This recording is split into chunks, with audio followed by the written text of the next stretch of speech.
Hola, ¿qué tal? Bienvenidos a su espacio de video podcast Vida en la Ciudad, como siempre con grandes e interesantes invitados y hoy día no es la excepción. Tenemos a nuestro querido hermano, amigo y pastor Daniel Valladares. ¿Qué tal, Daniel? ¿Cómo estás? Gracias, Gonzalo, por la invitación y poder compartir contigo en este día. Genial. Qué bueno que estés con nosotros, Daniel, así podemos conversar de varios temas, pero primero, siempre, esto ya es la pregunta filosófica, la pregunta con la que abrimos siempre. ¿Quién es Daniel Valladares? Sí, bueno, Daniel Valladares es alguien casado, cristiano, con Esther, con dos pequeñas, así que es papá, pastor, y también lo que me gusta harto es la divulgación teológica, así que en eso tratamos de siempre estar proyectando ideas. Participo de Imagen Bautista, que es un ministerio que divulga literatura, ¿cierto? Con Carlos, que estuvo aquí también contigo conversando. Gran amigo, Carlito. Claro, así que eso es lo que hago en mayor parte del tiempo, y pensar es una de las cosas que me gusta, reflexionar, y de eso, bueno, vamos a poder conversar igual un poco. Te conozco ya hace poco más de 10 años, ¿cierto? Más o menos, por las redes sociales. Por las redes nos conocimos, Nos conocimos y hemos llegado a tener una linda amistad, hermano. Valoro mucho que estés aquí con nosotros en esta ocasión. Daniel, cuéntanos un poco de dónde vienes. ¿Naciste, no naciste cristiano? ¿Cómo llegaste al Evangelio? Yo conozco tu historia, pero hay mucha gente que hoy día la va a conocer. Sí. Bueno, yo soy de Arica. Arica, siempre Arica, así que 7 de junio siempre ahí con pasión. Nací en Arica, soy de una familia de 6 hermanos. Ninguno de mis hermanos es cristiano, solamente yo. Y siempre, antes de ser cristiano, siempre tenía como preguntas sobre la existencia. Me hacía preguntas, porque me acuerdo que estaba... De chico, claro. Estaba, no sé, pues en fiesta, digamos, con amigos. Y mientras conversábamos yo me preguntaba, oye, ¿qué somos? ¿Por qué existimos? Cosas así. Mis amigos decían como, ¿qué onda? Loco? Claro. ¿Por qué hacía esas preguntas? Y siempre me pasaba eso, estaba pensando. Después empecé como a leer un poco de filosofía, me acuerdo en su tiempo, Platón, para tratar como de ver si encontraba una respuesta. Entender un poco. Exacto, entender un poco el mundo, la existencia. Y en ese proceso, una amiga en el camino me predicó el Evangelio y empecé entonces a ir a una iglesia, pero en la iglesia tuve una cierta experiencia, digamos, con Dios, pero lo que me llevó a convertirme fue en verdad que me puse a leer la Biblia.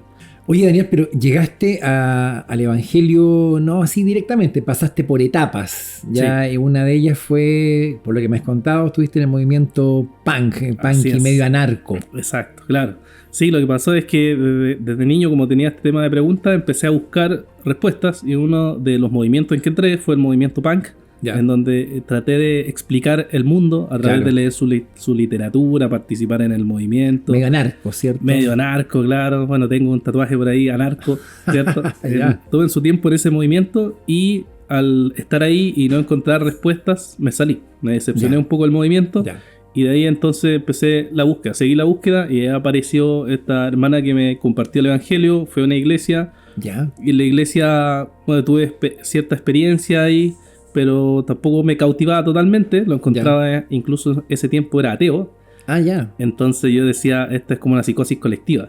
Claro, están todos locos acá. Están todos locos porque cerraban los ojos, y gracias a Dios. Entonces decía, ¿qué es esto? Claro, entonces después me fui y empecé a leer la Biblia, porque siempre, como ateo en ese tiempo, la criticaba y decía, bueno, mito y las típicas objeciones. Cualquier cosa, claro. Entonces pesqué la Biblia y empecé a leer, me acuerdo de el libro de Romanos, después leí Hechos y me convertí. Y es como que... Leyendo la Biblia te convertiste. ¿Y se puede eso? Entonces? Se puede, claro. Y de ahí siempre quedé como apegado a la Biblia, muy apegado a la Biblia, casi mis primeros años de cristiano, bueno, hasta el día de hoy. Pero fue exactamente por eso, porque la Biblia me llevó finalmente a darme cuenta que estaba lejos del Señor, que era un pecador, necesitaba la gracia. Y así conocí al Señor. Y así ¿Cuál fue tu primera Biblia? ¿Dónde la leíste? La primera Biblia misma fue una, no mía, era de mi mamá, una Biblia adventista. Mira, mira, el Señor tiene su gracia. Mi mamá iba un tiempo a la iglesia adventista, entonces le regalaron una Biblia. Yo le dije a mi mamá, oye, ¿puedo tomar esta Biblia? Sí, tómala. Y me la puse a leer, y esa fue la rayé completa. Y después ya empecé a comprar mis propias Biblias. Pero eso fue mis primeros años. Y después, ¿cómo te viene este interés de capacitarse teológicamente? Sí, lo que pasa es que después estuve en una iglesia en donde no estuve de acuerdo con... Era neopentecostal, quizás podría describirse, no vamos a dar nombre. Pero estuve en esa iglesia en Antofagasta. Era grandísima la iglesia. Y venían todos los famosos. y empecé a leer teología. Ya sé cuál es. Perdón. Empecé a leer teología y eso a ellos les parecía filosofía humana. Y ahí empezó mis primeros choques con este tema de que no se podía leer y todo el tema. Pero hay una historia más atrás, porque cuando yo estaba en Arica, un día fui a Tacna. Bueno, Arica y Tacna, los que son de allá saben que es muy común. Claro. Y fui a Tacna y vi un libro que me llamó la atención, que se llamaba La visión cristiana del mundo y la vida. No me acuerdo si era así la traducción. Era de James Orr. James Orr es un teólogo presbiteriano. Sí. Claro, teólogo presbiteriano. Y ese libro también tiene. Claro, el dogma. Sí. Ese libro lo que hacía era tratar de explicar el mundo a través de una visión cristiana. Los primeros coqueteos con la cosmovisión. Exactamente. Y providencialmente yo compré ese libro. Me lo llevé, lo leí y eso es como que me dijo, la fe cristiana es mucho más que solamente como ir el domingo. Wow. Así es como empezó más o menos mi interés o mi conexión con la conmovisión. Claro, con la conmovisión cristiana. Y ahora, ahora leyendo quizás más autores, hay un profesor bautista, David Nagle, creo que se dice, que escribió un libro que está en portugués, que es la historia del concepto de la cosmovisión. Qué buena. Y ese libro te explica cómo ese concepto entró a la academia cristiana. Un concepto que ahora se acepta y se usa por todos lados. Por supuesto. Se usa no solo en el mundo cristiano, sino en las distintas disciplinas. No siempre se habló de eso, sí, ¿no? Como concepto no estaba... Exacto, claro. Y ahí él explica que el concepto viene de la filosofía de Immanuel Kant, un filósofo alemán. Tomó el concepto, James Orr fue el primero que lo toma, justo el libro que yo había leído. Mira, maravilloso. Y después de eso lo empiezan a desarrollar otros autores, como Gordon Clark. Gordon Clark, sí. Claro, como Cornelius Van Til. Claro. Otros teólogos, tanto presbiterianos como bautistas, por ejemplo, Carl Henry. Sí. Todos ellos empiezan a trabajar el concepto. Abraham Kuyper, quizás el más conocido que hay. Correcto. Sí. Empiezan a trabajar el concepto y se empieza a popularizar. Exacto. Y el que más lo populariza, podríamos decir que es Francis Schaeffer, ¿cierto? Sí, que fue alumno de Cornelius Van Til. Entonces él lo toma y funda la BRI, quizás que es bien famoso. Y de ahí el concepto se populariza de forma más masiva, digamos. Pero macro. Antes de entrar un poquito en eso, Daniel, te capacitaste teológicamente, dijiste un día, bueno, tengo que capacitarme, tengo que estudiar, tengo que ir al seminario. Y estabas en Antofagasta. No, estaba en Valparaíso ya. Ya habías llegado acá. Claro, hay un tránsito igual de historia, que es el tema de que yo en Antofagasta, en esta iglesia grande, íbamos a predicar a las calles. Siempre me ha gustado mucho evangelizar, y de ahí también la relación con Cosmovisión. Lo sé. Entonces estábamos predicando en la calle, conocí a un amigo, Leandro, que ahora está en Estados Unidos. Ya. Y me dijo, uno está en el amor de Jesús, loco, los primeros años. El primer amor. El primer amor que uno le dice, claro. Y me dijo, oye, ¿por qué no nos vamos a Valpo a predicar? Y no sé, pues vamos de misiones. Y yo, vamos, démosle, ¿no? Entonces yo... Así, como decimos en buen chileno, a sangre pato, vamos nomás. A sangre pato, claro. Tomé plata, junté, me vine a Valparaíso y me puse a vivir aquí en la casa de él, de su mamá en ese tiempo. ¿Ya? Y estando ahí, después busqué una iglesia, ya tenía más definición teológica, entonces ya me definía como bautista, más particular o reformado, ¿cierto? En ese tiempo, leyendo a Spurgeon. Y de ahí, la iglesia que estuve, que era una iglesia de puros adultos mayores, donde tú participaste, los hermanos de ahí, varios de ellos ya han partido a la presencia del Señor. Mira. Y esa iglesia fue la que me envió al seminario. Seminario Bautista en Santiago. Sí. Claro, teológico bautista. 4 años estuviste ahí. 4 años, claro. Y ahí estuve cierto tiempo, bueno, tuve mis crisis, mis discusiones en algunas cosas, por no estar de acuerdo. Pero tú eres más conservador. Claro, sí, conservador, claro. Sí. Y ahí, en ese tiempo, no sé ahora, pero en ese tiempo por lo menos tenía algunos profes más liberales, más ortodoxos, y ahí no estaba muy de acuerdo con la doctrina. Entonces, como yo me había convertido con la Biblia, digamos que intocable, la premisa básica, la Biblia como palabra de Dios. La escritura. Imposible cambiar eso. Claro. Y de ahí, claro, me capacité, salí, y ahí empecé a trabajar en la iglesia, y se formó la iglesia donde ahora soy pastor. Y ahí he estado trabajando, predicando, enseñando. Bautista Bendita Gracia. Iglesia Bautista Bendita Gracia. Que ahora está en Viña del Mar, ¿eh? Si no sabía. Mira, hermano. Nos cambiamos. Se cambiaron para acá. Nos cambiamos, sí. Perfecto. Estamos en Santa Julia. Qué bueno ser parte de eso, haber sido parte de tus inicios también, conocernos, saber que eres un gran lector. Y es bueno porque nos va a introducir ahora el tema, que ya se introdujo solo, ya entró, este tema de la cosmovisión. Pero podríamos explicar un poquito, porque hay gente que nos ve que no sabe y no tiene por qué saberlo tampoco. ¿Qué es una cosmovisión? Sí, una cosmovisión es simplemente, me gusta siempre la metáfora de los lentes, que es la más... Fantástico. Yo no uso lentes, pero claro. Tú no, por supuesto. Debes saber que cuando no usas lentes no ves muy claro. No, yo me quedo dormido con lentes, hermano. Claro. Entonces cuando uno se pone los lentes, ve todo con claridad. Exactamente. ¿Cierto? Y una cosmovisión es exactamente eso, es ponerte los lentes de la escritura y ver la realidad tal como es. Entonces una forma de vida es ver el mundo con lo que la escritura nos dice y a partir de la escritura y de lo que la escritura nos dice, explicar el mundo. Claro. Explicar todos los problemas que hay en el mundo a partir de ahí. Va mucho más allá de lo netamente religioso.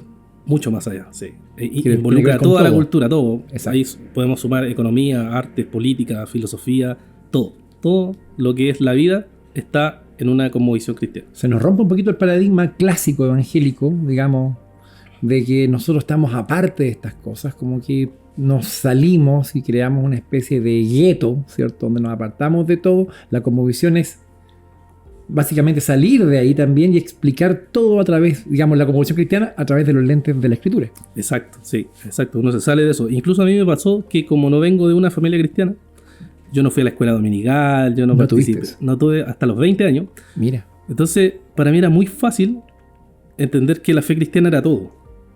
Que no era como ir el domingo a la iglesia. ¿Me entiendes? No era solo eso. Claro, es parte de eso, pero no es solo eso. Entonces, cuando habían discusiones sobre la música, típicas cosas, polera, ropa, yo decía, pero ¿por qué nos detenemos en estas cosas? Claro. Y veía, claro, y trataba de encontrar la explicación de por qué la fe cristiana se ve como tan limitada a solo una cosa, o a solo algunas cosas. Exacto. Y ahí empecé a hacerme preguntas y ahí empecé a descubrir la literatura que trataba de este tema de la cosmovisión. Y empecé a darme cuenta que la religión cristiana o el cristianismo está tomado casi por el secularismo. Correcto. Que el secularismo, ¿qué es lo que hizo? Lo dice Albert Moller, por ejemplo, cuando hace un análisis de un filósofo canadiense, Charles Taylor, donde dice que en el mundo antiguo era casi imposible pensar que no se adorara a dioses. Después en la modernidad es posible cuestionar que existan dioses. Y en la posmodernidad es imposible creer en Dios. Exactamente. Él hacía como ese recorrido a partir, a partir de exactamente el libro de Taylor, el análisis que hace este filósofo de la era secular, que es un libro bien famoso. Sí, correcto. Entonces él hace este análisis, analiza, reflexiona sobre esto y nos muestra que el cristianismo está tomado por esta forma de vida. Y esta forma de vida entonces hace que nuestra fe sea una fe privada solamente. Claro. Influencia de tal forma que vemos la fe como ir a la iglesia. Sí, exacto. Es una área de mi vida. Exacto. Puntual. Un departamento. Y es íntima, es mía, y nada más. Y la comparto así poquito. No. Pero no hablar de otras cosas, no, eso es del mundo. Política es del mundo. No, claro. Tenemos esa dicotomía enorme nosotros y todavía cuesta que eso se pueda vencer. Oye, pero se puede no tener una cosmovisión, no, yo no tengo una cosmovisión, yo vivo mi vida nomás y así nomás soy. ¿Se puede no tener una cosmovisión o todo el mundo tiene una cosmovisión? Sí, todo el mundo tiene una cosmovisión, pero lo que se puede hacer es no ser consciente de que tienes una cosmovisión. Ya. Eso puede pasar, no ser consciente. Y esto me pasa mucho cuando aquí con los hermanos salimos a evangelizar, ahora en Viña, así que estamos cerca. Mira. Salimos a evangelizar y me encuentro con gente que, no sé, las típicas objeciones del cristianismo. No, que el cristianismo ha matado a personas, etc. ¿Cierto? Ha hecho el mal al mundo en vez de haber ayudado al mundo. Y yo le digo, hace poco incluso estuve con unos jóvenes, eran como 4, estaban fumando marihuana, típico de hoy. Claro. Y le empecé y le dije, oye, ¿tiene un tiempo para predicar el evangelio? Ya, sí. Te dieron la pasada. Claro, me dieron y le empecé a explicar, y tiraban chistes mientras yo iba explicando. Y le expliqué el evangelio y todo bien. Ya. Pero dije, a ver, les voy a preguntar lo siguiente. ¿Cuál es el sentido de sus vidas? Como que entré a las preguntas que yo mismo me hacía. Así como. Y ahí como que me miraron y empezaron a decir, no, pues estudiar, ser querido por la familia, ser admirado por. Etc. Y yo empecé a descartarles, a decirle, ya, pero ¿qué pasa si la familia no te quiere? Sí. ¿Qué pasa si, no sé, tu amigo se muere, el que tú quieres tanto? Sí. ¿Cuál es el sentido? Y fui a las profundidades como de ese tema y se quedaron así como un poco helados. Y yo les dije, ¿por qué si esto fue un poco frío, por decirlo, pero no, está bien, lo hacía Francis Schaeffer también me acuerdo, que es como, ¿por qué entonces vives? Claro. ¿No es más seguro seguir el camino del suicidio si uno no tiene ningún sentido en la vida? Sí, no tiene ningún sentido, lo acorralé un poco. ¿Cuál es la idea? Y ahí ellos quedaron como pensando, entonces, ¿por cuál sentido tú vives? ¿O para qué vives? Y eso les dejó como pensando, así como, que en verdad no sé por qué vivo. Entonces, ¿qué pasaba con ellos? Ellos no eran conscientes de que tienen una visión del mundo y que esa visión del mundo no explica la realidad. No, porque no es la verdad, ¿cierto? En absoluto. Exacto, y no explicar la realidad no tiene el sentido por el cual vivimos. Y eso es lo que ellos no son conscientes, y que yo creo que el trabajo de evangelismo tiene que buscar hacer eso. Tratar de mostrarle la consecuencia lógica de su pensamiento sin que ellos... Porque no se han detenido a pensar. No lo han hecho. Y bueno, y los chicos en general no se detienen a pensar no es muy común. en la implicancia de lo que significa. Común. Entonces yo creo que el cristianismo tiene que tratar de empujar esa área y mostrar que por eso que es la verdad verdadera de todo. Exactamente. O la verdad total, como dicen por ahí algunos autores. Así es, sí. Entonces eso creo que es algo muy importante a pensar. La cosmovisión puede responder entonces, cristiana, puede responder a estas preguntas. ¿Quién soy? Exactamente. Que eran las preguntas que yo tenía. ¿Quién soy yo? ¿A dónde voy? ¿A dónde voy? ¿Para qué vivo en este mundo? Claro. ¿Cuál es el propósito del cual estoy viviendo en este mundo? Todas esas cosas yo me hacía, y como te decía antes, esto viene desde que me convertí. No es algo que apareció después leyendo. Encontré, digamos, un poco de respuesta en los libros, pero antes de convertirme ya tenía estas mismas dudas. Sí. Oye, ¿qué elementos constituyen una cosmovisión cristiana? Los autores cristianos lo que han hecho, y creo que lo hacen bien, que han mostrado que los elementos que constituyen la cosmovisión cristiana es, por ejemplo, creación. Claro. O sea, a partir de la creación es algo bueno. ¿Ya? Y esto es muy extraño porque en el mundo cristiano así es. La gente no hace ese razonamiento. Siempre parte, vamos a poner el ejemplo de la música rock. La música rock es satánica. Claro. Es del diablo. Es de Satanás. Y yo siempre les digo, ok, pero ¿quién creó la música? Vamos más atrás. ¿Quién creó toda la música? Dios. Dios el creador de toda la música. Y todas las cosas. Claro, de todas las cosas. Entonces, ahí hay que partir. Por creación, todo es bueno. Caída. La segunda etapa. ¿Qué pasa con la caída? La caída entró el pecado y distorsiona todo lo bueno. Exactamente. ¿De acuerdo? ¿Cierto? Entonces todo uno puede contemplarlo como bueno, puede verlo maravilloso porque Dios lo creó, pero la caída es la que distorsiona todo eso. Entonces han hecho creación, caída, después redención, ¿cierto? Que Cristo viene a redimir no solo a los seres humanos, sino que va a redimir después a toda la creación, y es lo que le llaman finalmente el cuarto elemento, que algunos no lo ponen, otros sí, autores, consumación. Consumación, claro. Entonces, ahí estos elementos son lo que constituye una cosmovisión cristiana y lo que ayuda a explicar todas las cosas del mundo. Claro. Todos los problemas del mundo se pueden explicar a través de la cosmovisión cristiana porque es la verdad. Exactamente. Es la verdad de todas las cosas. Pero esa cosmovisión cristiana la encontramos de partida, pienso, de dos presupuestos básicos. O sea, partimos que Dios es. Sí. Y Dios ha hablado. Pues si no tuviéramos eso, no tendríamos esta conciencia de Dios y no tendríamos la escritura. Exacto. Que digamos que es lo que nos da el sustento. ¿Cómo te ves en ese plan cuando hablas tú de cosmovisión? Porque nosotros asumimos la existencia de Dios, nosotros no entramos en una apologética evidencialista, digámoslo así. Mira, te voy a demostrar. Partimos de ahí, nos paramos de la base de Dios y de la escritura. Sí. ¿Cómo lo tomas tú ahí?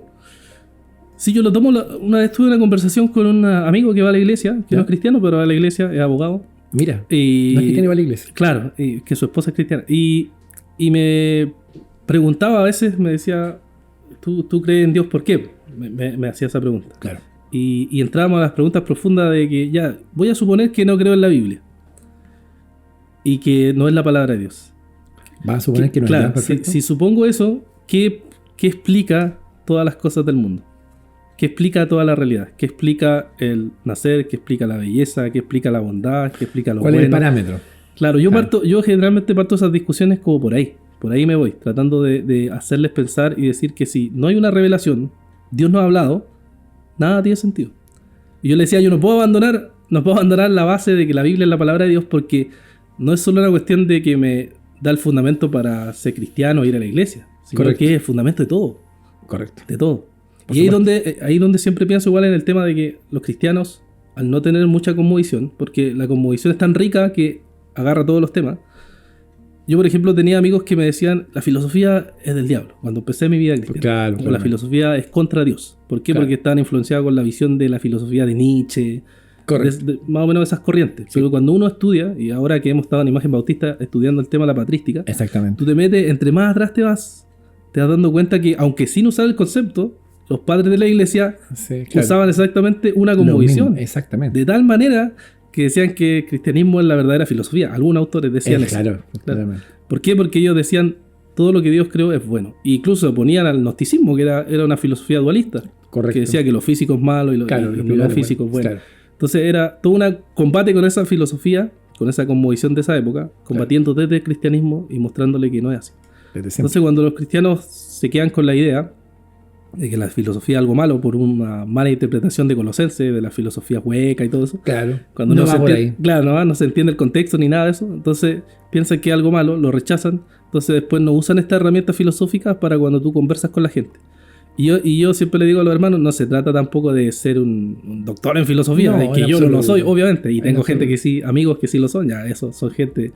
Pero Chesterton decía que la cosmovisión es tan práctica, correcto, que uno va a acercarse a la gente y lo que ella cree, y lo que ella piensa, y lo que ella tiene como pensamiento de cosmovisión, finalmente va a hacer que tome decisiones, correcto, que viva, que haga cosas. Entonces, nosotros con una cosmovisión cristiana podemos mostrarle su error, podemos mostrarle el evangelio, podemos usar estas herramientas para que ellos salgan de ese error.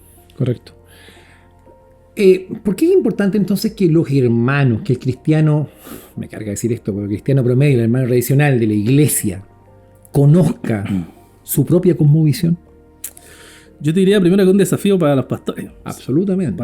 Para mí, por ejemplo, hacer un desafío tratar de pensar cómo enseñar esto de tal forma que no se transforme en una especie de, decimos, de filosofía o un curso así tan denso que nadie va a entender nada. Sí. Porque nuestra cultura tiene un problema que tiene muy bajo índice de lectores. No lee la Biblia para empezar. Entonces, si no lees la Biblia, no vas a tener una cosmovisión cristiana. No. ¿Cierto? Yo conozco gente que igual lee mucho de cosmovisión cristiana, pero no lee su Biblia. Entonces ahí ya tenemos un problema, pues.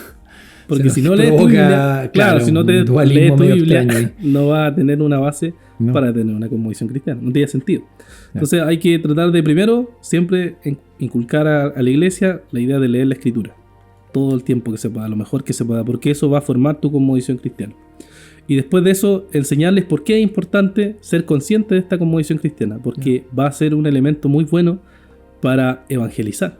Correcto. Y también va a ser un elemento muy bueno para pensar tú las propias decisiones que vas a tomar en tu vida. Claro, en base a lo que sabes. Decisiones que tú vas a tomar importantes, vas a decir, bueno, ¿cómo la Escritura me enseña a criar a mi hijo? Para los que tenemos hijos.